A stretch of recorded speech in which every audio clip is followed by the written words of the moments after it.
menganggap dirinya hebat ini ahli bela diri guru, di rumahnya ini mau mina potong-potong pak ikan, mau mina pingajai. Tiba-tiba itu kan biasa itu tidak sengaja tangan tak masuk di mulutnya ikan, di pingajai. Tiba-tiba tertutup mulutnya itu ikan. Doanya tadi itu nelayan tertutup rapat dan di situ dia berteriak. Berteriak. Dia lepas mi tangannya tapi lukai teman-teman semua. Rahmatan lil alamin amma ba'd. Allahumma zayyinna bi zinatil iman waj'alna hudatan muhtadin. Rabbi adkhilni mudkhala sidq wa akhrijni mukhraj sidq waj'alni min ladunka sultanan nasira. Allahumma. Alhamdulillah kita bersyukur kepada Allah Subhanahu wa taala. Baik, judulnya kisah orang-orang zalim yang menyesal dan tobat atas perbuatan dosa. Di sini ada 3, Nabi Adam alaihissalam, Nabi Yunus alaihissalam. Nabi Yunus alaihissalam dia ditelan ikan, di dalam perut ikan baru dia menyesal. Akhirnya penyesalannya bermanfaat. Kenapa? Dimuntahkan di ikan.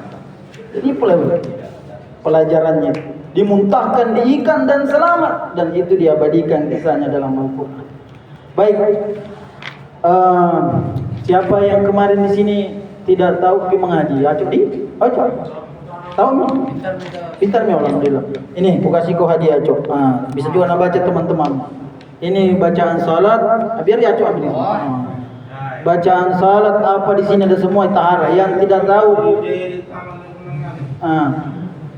baca cara tayamum, cara bersuci ada semua di situ. Makanya ya Acuk mewakili yang lain banyak nih buku dulu ku bagi-bagi di sini. Kalau ada lagi warga baru yang mengaku tidak tahu mengaji, tidak tahu bacaan salat, di situ bagusnya itu ada Latinnya. Kalau tidak tahu ki Arabnya ada bahasa Latin. Dan bisa saling pinjam, bisa pinjam-pinjam. Bagusnya di sini yang ada lemari-lemari tempat buku, tempat Al-Quran, insyaallah nanti kita usahakan. Baik. Jadi dulu ini saya dengar cerita ini waktu saya tinggal di pesantren. Saya alumni pesantren di sini satu dan istri saya di situ di atas di Macopa. Kisah seorang yang pernah menganggap dirinya ahli bela diri, jago, tapi dia tidak punya rasa kasihan kepada orang lemah. Ini dia temukan orang pulang nelayan. Ya, papal lopi kasih lisui pulih malah balik. Pulang dia antar ikan. Menangkap ikan, tangkap si kayu yuku. Satu-satunya ekor nak tangkap. Dan itu kodon dia mau nak kasih makan istrinya dan anak-anaknya. Tapi apa yang terjadi? Ini orang yang menganggap dirinya ahli bela diri yang tidak punya belas kasihan. Nah minta dan cara mintanya memaksa. Nah bilang ini yang penjual nelayan 1 ekor Pak, ini untuk keluarga aku dan saya ini orang miskin, nelayan miskin. Apa nak bilang? Tidak, saya ingin mengambil ikan. Nah paksa nak ambil. Apa yang terjadi? Diambillah ikannya ini nelayan. Dia kasihan tidak bisa melawan. Pertama dia sudah tua, lemah, dan orang ini besar badannya karena dia guru bela diri. Besar badannya dan dia pasang. Tapi ini baik. Setelah dia pergi ini, yang ambil ikannya rampas, dia berdoa. Dia sujud kepada Allah, dia memohon pertolongan kepada Allah. Nah bawa mi pulang ini Pak ikan. Iya, itu doanya orang dizalimi, mustajab. Ini yang orang yang menganggap dirinya hebat ini ahli bela diri guru, di rumahnya ini mau mina potong-potong pak ikan, mau mina pingajai. Tiba-tiba itu kan biasa itu tidak sengaja tangan tak masuk di mulutnya ikan, di pingajai. Tiba-tiba tertutup mulutnya itu ikan. Doanya tadi itu nelayan tertutup rapat dan di situ dia berteriak. Berteriak. Dia lepas mi tangannya tapi lukai teman-teman semua. Lokok karena itu kan tak arangin jo giginna juku kan. Tak aja minum. Apa yang terjadi? Nah makan itu ikan tetap makan, masak ikan. Beberapa hari kemudian ini tangannya bekas luka gigitan ikan ini hitam luka infeksi. Dan dia tidak nahiraukan seperti ditusuk duri tahu deh. Asal Tommy deh. Kata biasa itu kalau nak luka kita tusuk jarum atau iris pisau, biarkan sembuh sendiri. Ini tidak sembuh. Menghitam ini telunjuknya, jalan ke jari-jari yang lain. Baru nih kaget. Kenapa lah hitam tanganku ini? Sampai di telapak tangannya. Infeksi. Dia putuskan ke dokter. Ketika dia di dokter, semakin menjalar dan dokter dilihat, tanganmu ini tidak bisa diselamatkan. Tidak bisa diselamatkan tanganmu. Kenapa? Dia sudah infeksi total. Jadi jalan satu-satunya, nah bilang harus dihilangkan ini Pak, supaya karena ini bagusnya tangan tak, kan ada sambung-sambung ini, Allah desain sambung. Jadi ini tidak bagus sambung langsung ini, urat yang kasih sambung ini dengan otot. Bagus sampai bilang ini dokter diamputasi di sini Pak, supaya berhenti ini membusuk tangan tak, dipotong di sini. Jadi ini dia bilang ya aku terima dipotong kita. Ya setelah dipotong, dioperasi, ditutup, kemudian pulang kembali rumah. Beberapa hari kemudian sahabatku semua, dia di rumahnya kembali beraktivitas. Yang luka ini bekas sudah dipotong kembali menghitam lagi. Dan sebentar sekali infeksinya menjalar naik ke sini. Kenapa? Infeksi lagi. Kaget dia. Infeksi lagi tanganku. Apa yang terjadi? Dia putuskan lagi kembali ke dokter yang sama.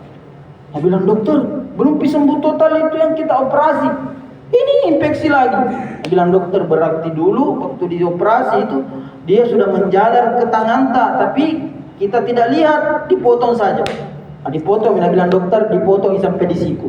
Iya, dipotong sampai di siku. Dia terima, tidak ada di tangannya sampai siku. Apa yang kemudian terjadi, saudaraku rahimakumullah? Dia sudah dioperasi, kembali pulang ke rumahnya. Iya. Di perjalanan, di pulang rumahnya, dia berjalan waktu, jalan beberapa hari, kembali lagi menghitam ini pangkal sikunya. Ini lagi yang membusuk hitam. Dan itu menghitam tidak lama-lama, naik lagi ke sini ke papan cuan. Dan ini kaget. Kenapa infeksi itu? Datang ke dokter yang sama, ya tanya dokter. Bilang dokter, dokter heran betul ini. Kenapa ada orang tidak mau sembuh langkahnya? Dokter itu sebelum mengoperasi, saudaraku, sebelum saya amputasi karena ini tidak bisa selamat ini tangan tak, penghujung pangkal lengan tak tidak bisa selamat. Jalan satu-satunya diamputasi juga. Tapi saya mau tanya, apa yang Anda lakukan sebelum terjadi ini peristiwa? Mengaku itu. Terus terang supaya saya bisa menolong. Nak cerita. Saya guru bela diri. Saya adalah orang yang paling disegani di kampung saya. Saya banyak murid-murid. Tapi saya punya sifat begini pada orang lemah. Ada orang pulang nelayan, ku ambil ikannya. Pertama ku minta dulu, tidak mau kena kasih. Saya minta mama. Dia alasannya begini, ikan satu-satunya nak bawa pulang ke rumah. Bila saya minta paksa, dan itu tanpa dia serahkan, tanpa dia rela, ikan itu ku ambil.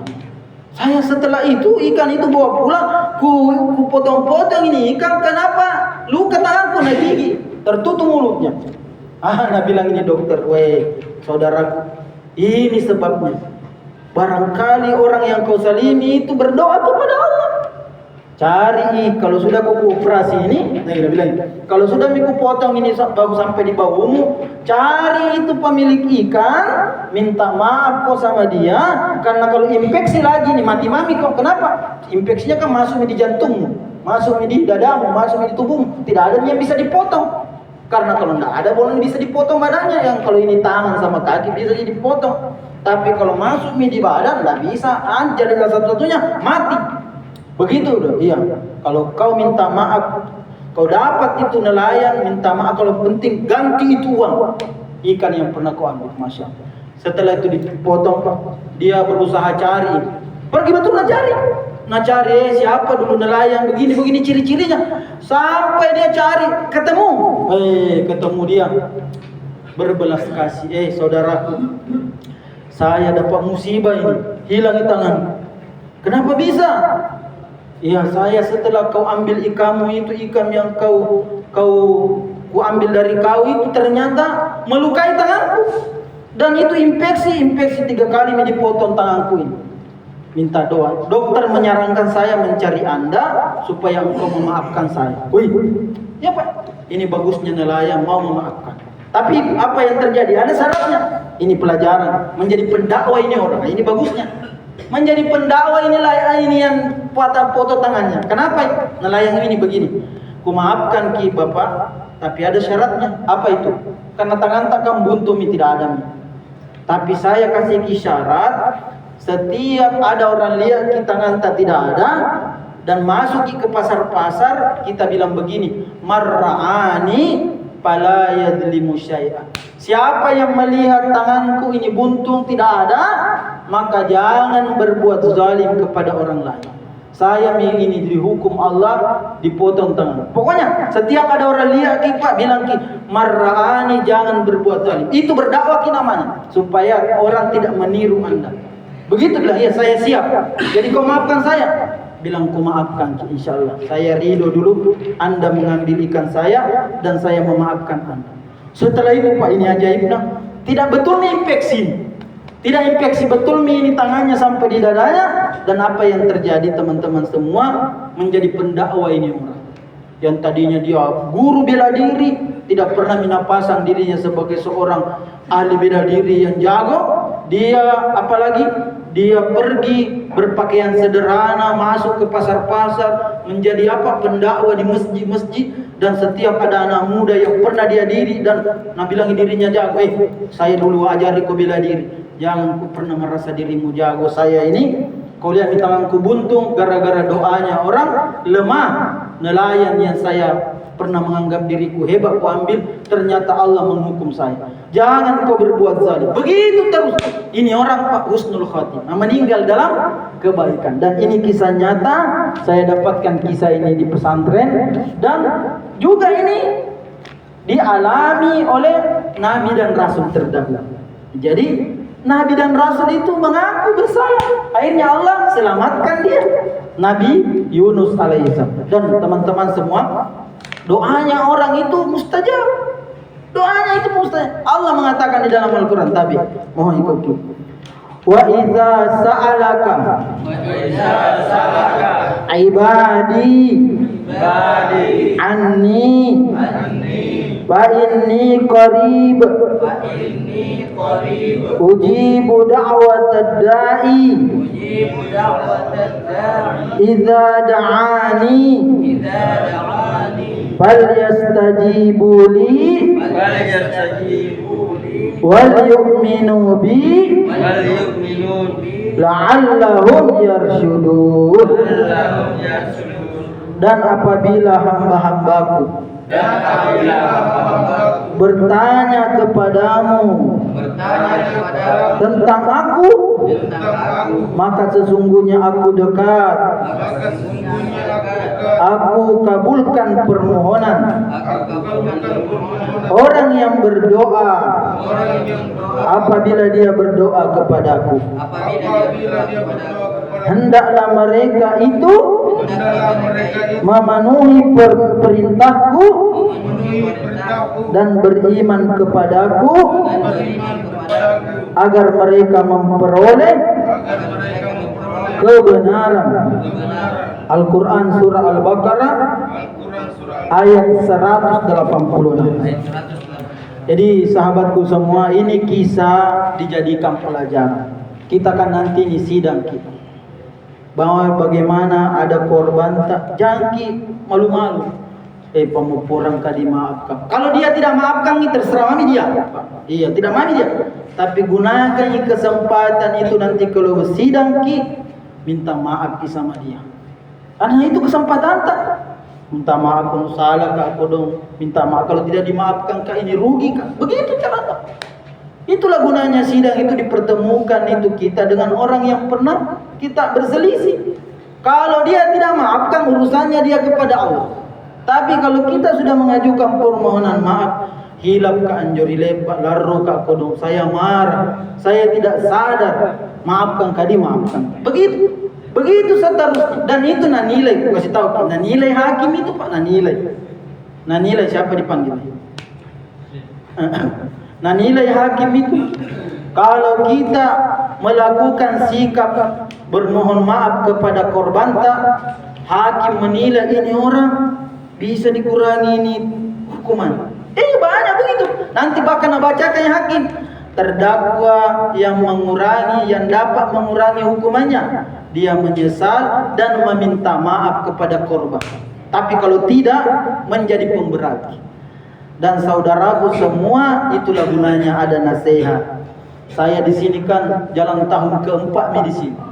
Alhamdulillah banyak teman-teman. Kemarin saya di Rutan Pangkep. Ada mantan tahanan, Ustaz, saya jamaah di Rutan. Oh ya alhamdulillah. Saya diaktif di masjid. Jadi kalau nanti bergeser ke di sini, masuk di Lapas Maros, di situ aktif di masjid, Pak. Aktif di masjid, jangan gunakan kesempatan bilang teman, kasih ikut di sini, kasih pel masjid. Saya muadzin kalau bisa maki azan, begitu seterusnya. Dan ini jadi pelajaran kisah nyata, cukuplah ini menjadi contoh. Dan terakhir, kalau tanya ke Ustaz doa-doa apa bagus dibaca, ini ada 2 doa dari Nabi dan dari Al-Quran. Ini bagus dibaca. Sembahyang kali-kali tak, sembahyang 2, salat 2, salat fardu isya maghrib kali-kali tak, kalau belum baca kini. Kita itu Nabi Musa seandainya dia tidak bermohon maaf kepada Allah, ditangkap dia dan dihukum mati. Jadi ini salah satu pelajarannya. Pertama, doa dari Nabi Muhammad. Doa memohon maaf. Kalau Nabi Muhammad saja baca doa ini doanya Nabi ini. Nabi Muhammad sendiri baca. Padahal Nabi Muhammad SAW terbebas dari kesalahan dosa dan dia baca doa ini. Dan bagus juga kita baca. Pertama, Allahumma innaka afuun karim tuhibbul afwa fa'fu anni. Ya Allah, sesungguhnya Engkau Maha pemberi ampunan dan Maha Pemurah. Engkau senang memberikan ampunan, maka ampunilah aku. Hadis riwayat Tirmizi.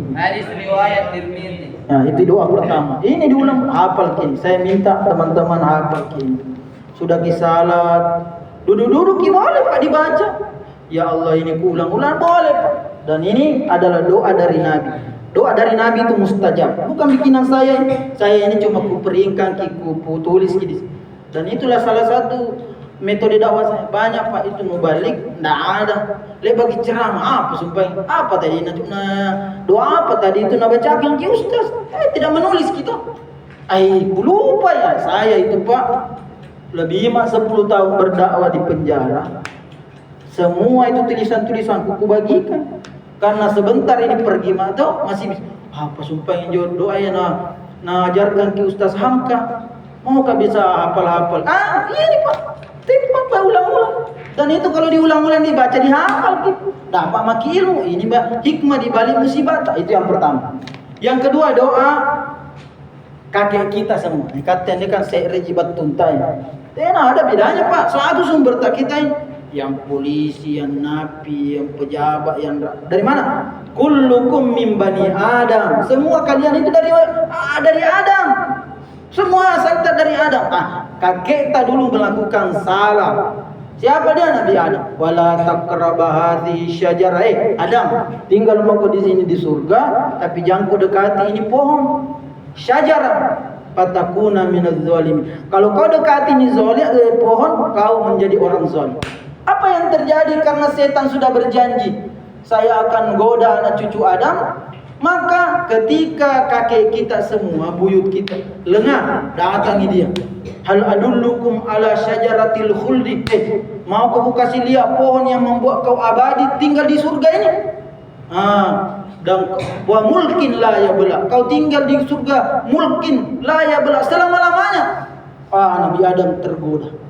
Apa yang terjadi? Buah itu, pohon itu dia makan, dan disitulah terbuka auratnya, dan disitulah dia langgar larangan Allah, dan menyebabkan kita semua ini anak cucunya hadir di dunia gara-gara Nabi Adam melakukan kesalahan. Allah turunkan dia di dunia beranak pinak, bercucu-cucu, kita ini keturunan.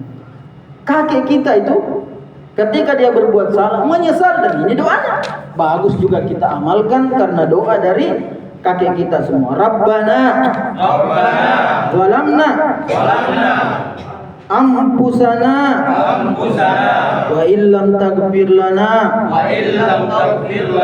wa tarhamna lanakunanna minal khasirin. Keduanya berkata, Rabbana, kami telah menzalimi diri kami sendiri, dan sekiranya Engkau tidak mengampuni kami dan merahmati kami, pastilah kami termasuk orang-orang yang merugi. Jadi ini doa bagus dihafal karena doa dari Al-Quran. Jadi menurut ulama ada dua doa bagus kita selalu hafal dan amalkan. Dua sumbernya dari mana? Dari Al-Quran dan dari Nabi Muhammad sallallahu alaihi wasallam. Itu yang pertama tadi dari Nabi Muhammad. Saya kasihkan ki doa. Baca berulang-ulang karena memang berulang-ulang itu doa dibaca. Allah nak suka gitu kalau selalu ki minta sama dia. Kalau manusia itu minta ki sama dia 1 kali, 2 kali, 3 kali, marah-marah mi ketiga. Tenan ni pala-pala tenan. Tapi kalau Allah semakin minta ki sama dia, semakin dia senang dan kita terus menambah pahala. Dosa apapun yang dilakukan sahabatku semua, doa ini mustajab dibaca. Dan itulah kenapa kita selalu membacanya setelah membaca Al-Quran, karena ini doa dari kakek kita semua. Terakhir, kalau Nabi Adam bikin salah, ada cucunya bikin salah. Siapa dia?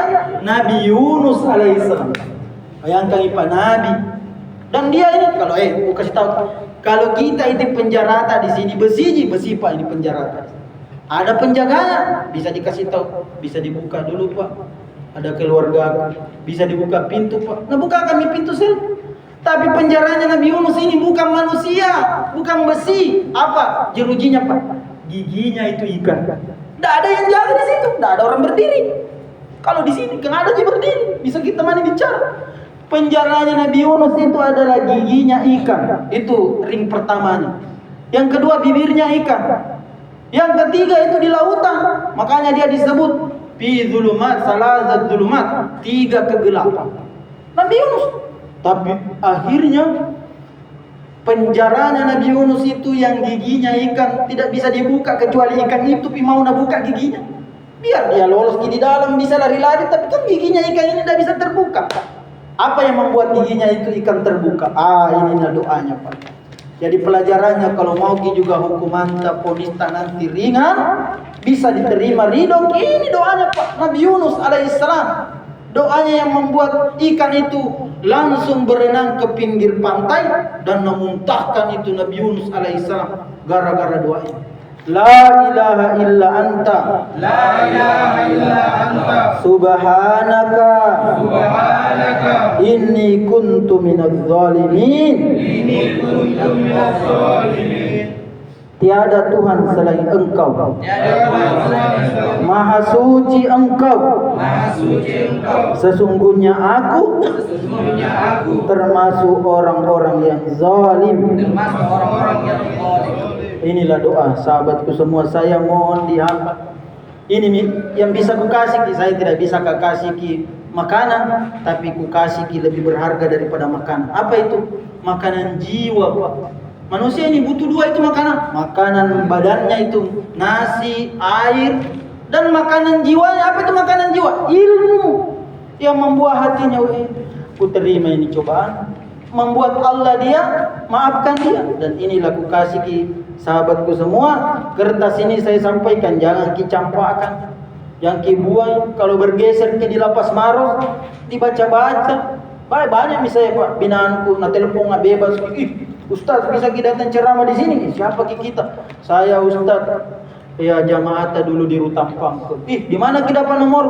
Bilang itu ada nomor itu di kertas yang kita bagi-bagi. Oh, kukumpul gitu kertas Ustaz. Kukumpul gitu keliping. Ku bawa pulang ke rumah. Nah, ini ada 3 ilmu di sini teman-teman. Doa dari Nabi pertama, doanya Nabi Adam kakek kita semua, dan doanya Nabi Yunus alaihissalam yang membuat Allah bebaskan dia dari 3 penjara. 3 lapis penjagaan. Penjaranya ikan, di dalam perut ikan, kemudian penjara laut. Laut lepas ini Pak, siapa bisa lolos orang hidup lagi? Belum tentu. Keluar di perut ikan, belum tentu bisa selamat. Air laut ini. Ya, dan Allah selamatkan dia dari lautan karena ikan itu langsung berenang ke pinggir pantai.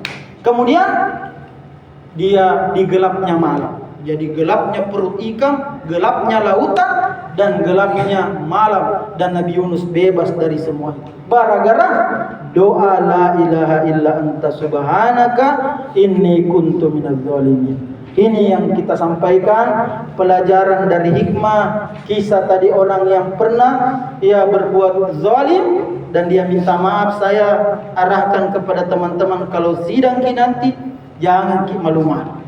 Datangi korban, datangi keluarga juga, karena yang membuat itu yang kita ini masuk penjara bukan cuma kita sedih, istri kita juga sedih, anak kita sedih.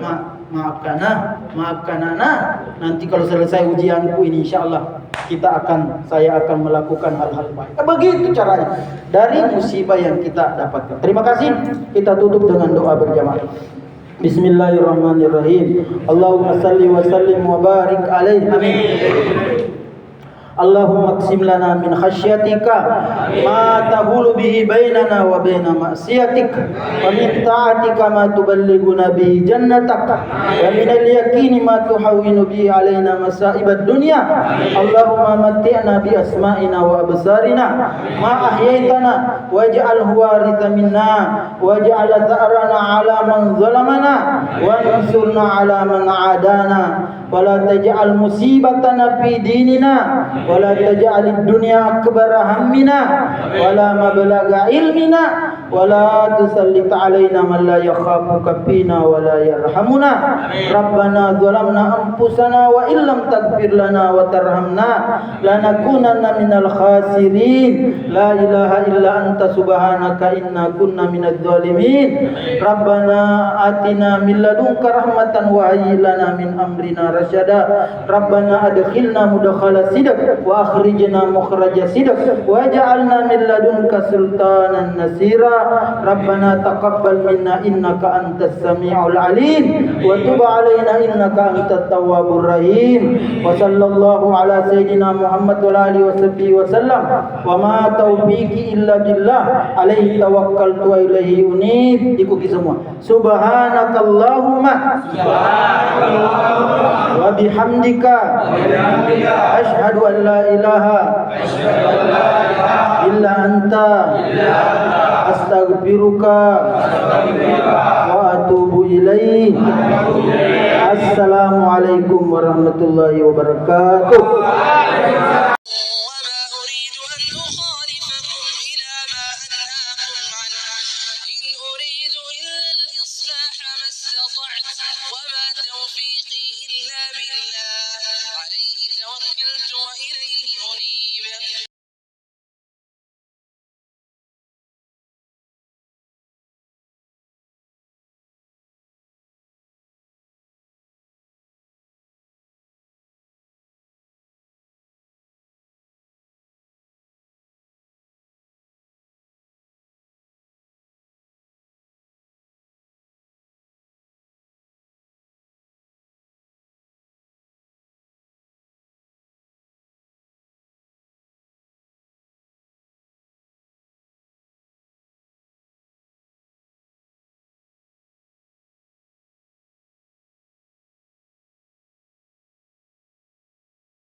وما توفيقي إلا بالله عليه توكلت وإليه أنيب